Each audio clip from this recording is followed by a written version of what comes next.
Nathan Price was an ordinary man who worked at a small hardware store on the edge of town. He lived a quiet life with his wife Rachel and their young daughter Lily in a modest house on Maple Street. Every morning at exactly 6:15, Nathan left for his daily walk around the neighborhood before heading to work.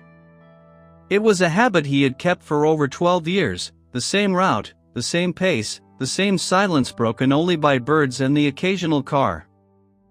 On a gray Tuesday morning, that routine shattered into pieces. Nathan turned the corner onto Oak Avenue, a short street lined with old warehouses and a few closed shops. The sun had not fully risen, and the air felt thick and heavy. As he approached the back entrance of a small grocery store, he saw two men standing near a green dumpster. One of them was Gordon West, a well-known local businessman who owned the grocery store and two other shops in the area. Gordon was always friendly, always smiling, always quick to offer a handshake or a discount to loyal customers. The other man was thinner, younger, wearing a dark jacket and shifting his weight nervously. Nathan stopped behind a parked delivery truck, not wanting to interrupt. He saw Gordon hand a thick white envelope to the younger man. The younger man opened it, looked inside, and nodded. Then Gordon said something too low for Nathan to hear, and the younger man walked away quickly without looking back. Gordon stood there for a moment, straightened his coat, and then noticed Nathan. For a second, Gordon's face changed, his eyes went cold and hard, but only for an instant. Then he smiled his usual warm smile and said good morning. Nathan smiled back nervously and continued his walk. He felt strange, but he told himself it was none of his business. The next morning, Nathan heard the news from a coworker. A body had been found behind the grocery store on Oak Avenue, a man in his early 30s, shot once in the chest. The victim had no identification, but police described him as wearing a dark jacket. Nathan felt his blood run cold. He remembered the envelope, the nervous young man, Gordon's cold stare. He wanted to go to the police right away, but something held him back. Gordon West was a powerful man in the community. He donated to local charities, sponsored the youth baseball team, and was friends with several city council members.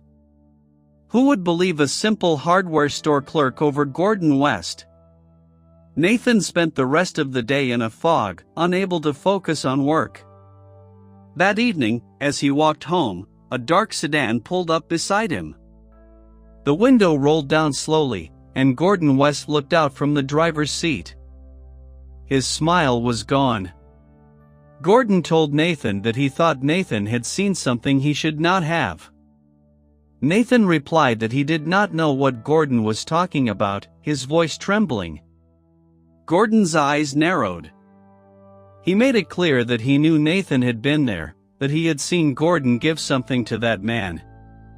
Gordon stated that the man was now dead and that Gordon had nothing to do with it, but if Nathan went to the police and said otherwise, Gordon would make sure Nathan's wife and little girl regretted it. Gordon claimed to have friends everywhere, friends who could do terrible things quietly. He asked Nathan if he understood. Nathan could not speak, he just nodded. Gordon smiled again, cold and sharp, and told Nathan to go home, hug his family, and forget everything. Then the window rolled up, and the sedan drove away. Nathan stood frozen on the sidewalk, his heart pounding so hard he felt sick. He walked home in a daze. Rachel was making dinner in the kitchen, and Lily was drawing at the table. He kissed them both and said nothing. That night, he lay awake staring at the ceiling. He knew Gordon West was a murderer. He also knew that going to the police could cost his family everything. But staying silent meant letting a killer walk free, and maybe hurting more innocent people. The weight of that choice crushed him. He thought about running away, about moving to another city, about pretending he had never seen anything. But the image of the dead man in the dark jacket haunted him. He could still see the envelope, the nervous nod, the way Gordon's face had turned to ice. Nathan made a decision. He would not go to the police yet, but he would not forget either. He would watch, he would wait, and he would find a way to expose Gordon West without putting his family in danger. It was a dangerous plan, maybe a foolish one, but it was the only path he had. The next morning, he went to work as usual, but his eyes were different. He was no longer just a simple clerk. He was a man carrying a terrible secret, and that secret was starting to burn. For 2 weeks, Nathan Price lived a double life. By day, he smiled at customers, stocked shelves, and came home to Rachel and Lily as if nothing had changed. But inside, he was always thinking, always planning. He started taking different routes to work, avoiding Oak Avenue and Gordon's grocery store. He noticed that Gordon's sedan would sometimes pass by his house slowly, late at night, as if reminding Nathan that he was being watched. Rachel began to sense that something was wrong. She told Nathan one evening that he had been distant, that he hardly talked anymore and jumped at every sound, and she asked if it was work or money. Nathan wanted to tell her everything, but he was terrified. If Gordon found out that Nathan had told anyone, the threat would become real. He lied. He said he was worried about a possible layoff at the hardware store. Rachel hugged him tightly and told him they would get through it together. That only made Nathan feel worse. He knew he was protecting them by lying, but the lie felt like a betrayal.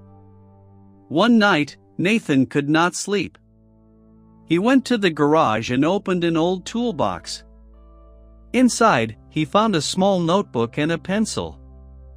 He began to write down everything he remembered about that morning, the exact time, the position of the cars, the clothes Gordon wore, the way the younger man had looked at the envelope. He drew a rough map of Oak Avenue, marking the dumpster, the back door, the parked delivery truck that had hidden him. He knew that this information alone was not enough. He needed proof, something solid that would force the police to investigate Gordon West without relying on Nathan's word alone. He thought about the envelope. Gordon had given money to the victim, but why? What was the younger man selling or buying? Nathan decided to learn more about Gordon's business. He asked around discreetly, pretending to be curious about local news. He learned that Gordon West had bought the grocery store 5 years ago after moving from another state. Before that, no one knew much about him. He had no family in town, no close friends, just a network of business partners and employees who seemed loyal to him. Nathan also discovered that the dead man had been identified as a man named Derek Shaw, a small-time gambler with a history of debts. The police had closed the case quickly, calling it a robbery gone wrong. No arrests were made. Nathan knew that was a lie.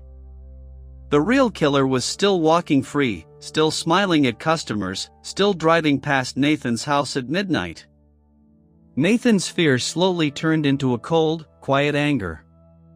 He realized that Gordon West was not invincible. Gordon had threatened Nathan because he was afraid that Nathan would talk, afraid that the truth would come out. That meant Gordon had something to lose. Nathan just had to find out what it was. One afternoon, Nathan took a risk. He walked into Gordon's grocery store during a busy hour. He pretended to shop for milk and bread, keeping his head down. Gordon was behind the counter, ringing up customers, laughing and chatting as if nothing had happened. When Nathan approached the register, Gordon's smile flickered for a moment. Gordon greeted Nathan in a smooth and friendly voice and asked about the family. Nathan replied that everything was fine, forcing himself to stay calm, and said he was just getting some groceries. Gordon nodded and bagged the items. As Nathan paid, he noticed a small calendar on the counter. On the back, someone had written a phone number and the name Shaw. Nathan's heart skipped. He paid quickly, took his bag, and left. Outside, he leaned against the wall and took a deep breath. Gordon had kept something related to Derek Shaw. That was a mistake. Nathan walked home faster than usual, his mind racing. He needed to get that calendar, or at least a picture of it. But how? Breaking into the store was too dangerous and illegal. He needed a different approach. The next day, Nathan called the grocery store from a payphone, disguising his voice as a reporter from a regional newspaper. He asked to speak to Gordon West about a story on local businesses. The employee who answered said Gordon was out but would return in an hour. That gave Nathan an idea. He went to the store just before closing time, when only one teenage cashier was working. He bought a cheap item and then, as if by accident, knocked over a display of canned goods near the counter. While the cashier rushed to help him pick them up, Nathan quickly pulled out his phone and took a photo of the calendar, making sure to capture the handwritten note. The cashier did not notice. Nathan apologized, paid, and left. He had the evidence, but it was still weak. A phone number and a name did not prove murder. He needed to know who that number belonged to. He searched online at the public library, using an old computer. The number was not listed. But Nathan remembered something. The victim Derek Shaw had a brother. He had read about it in an old news article. The brother's name was Marcus Shaw, and he lived in a town 2 hours away. Nathan decided to contact him. He wrote a letter, not signed with his real name, explaining that he had information about Derek's death and that the person responsible was a local businessman named Gordon West. He included the phone number and asked Marcus to call him at a payphone number Nathan had rented temporarily. A week passed. Nathan checked the payphone every day after work. Nothing. He began to lose hope. Then, on a rainy Thursday evening, the phone rang. Nathan picked it up. A man's voice, rough and tired, identified himself as Marcus Shaw and demanded to know what Nathan knew about his brother's murder. Nathan explained everything: the money exchange, the threat, the calendar, Gordon's cold stare. Marcus listened in silence. When Nathan finished, Marcus said that his brother owed money to a lot of people but was not a violent man, and that Derek had once told him he had something on a businessman in Nathan's town, something that could make him rich. Marcus believed Derek had tried to blackmail Gordon West, and Gordon killed him for it. Nathan felt a chill. That made sense. The envelope was not payment for a service, it was hush money. But Derek had asked for more, and Gordon had silenced him permanently. Marcus said he wanted to come to town and confront Gordon, but Nathan begged him not to. That would only get Marcus killed too. Instead, Nathan proposed a different plan. He would gather all the evidence he could, and Marcus would go to the state police, not the local ones, and report the murder as a cold case with new information. Since Marcus was family, the police would have to listen. Nathan also had the photo of the calendar, which showed Gordon's connection to Derek. It was not much, but combined with Marcus's testimony about the blackmail attempt, it might be enough to open an investigation. Nathan knew he was risking everything. If Gordon found out, Rachel and Lily would be in danger. But Nathan could not live with himself if he did nothing. He agreed to meet Marcus halfway at a diner in a neutral town to exchange information safely. That meeting was set for Saturday morning. Nathan told Rachel he had to help a friend move furniture. She believed him. But as he left the house that Saturday, he saw the dark sedan parked 2 blocks away. Gordon was still watching. Nathan drove carefully, checking his rearview mirror every few seconds. He did not see the sedan following him, but he knew Gordon had eyes everywhere. He took back roads, changed direction twice, and finally arrived at the diner, a small building off the highway. Marcus Shaw was already there, sitting in a corner booth. He was a large man with tired eyes and a heavy coat. Nathan sat across from him and slid the photo of the calendar across the table.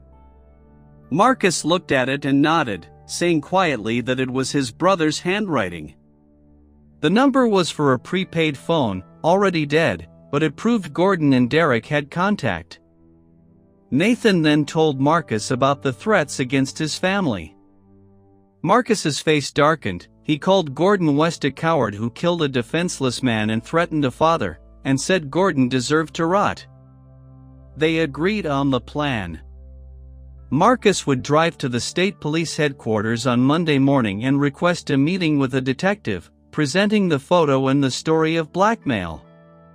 Nathan would stay home and avoid any contact with Gordon. If the police asked, Nathan would testify about what he saw, but only after Gordon was in custody. They shook hands, and Nathan left first. As he stepped out of the diner, his blood turned to ice. Gordon West was leaning against a pickup truck in the parking lot, smoking a cigarette.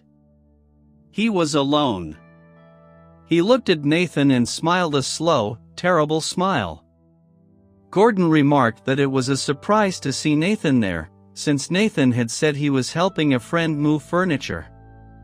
Nathan's mind raced. How did Gordon know?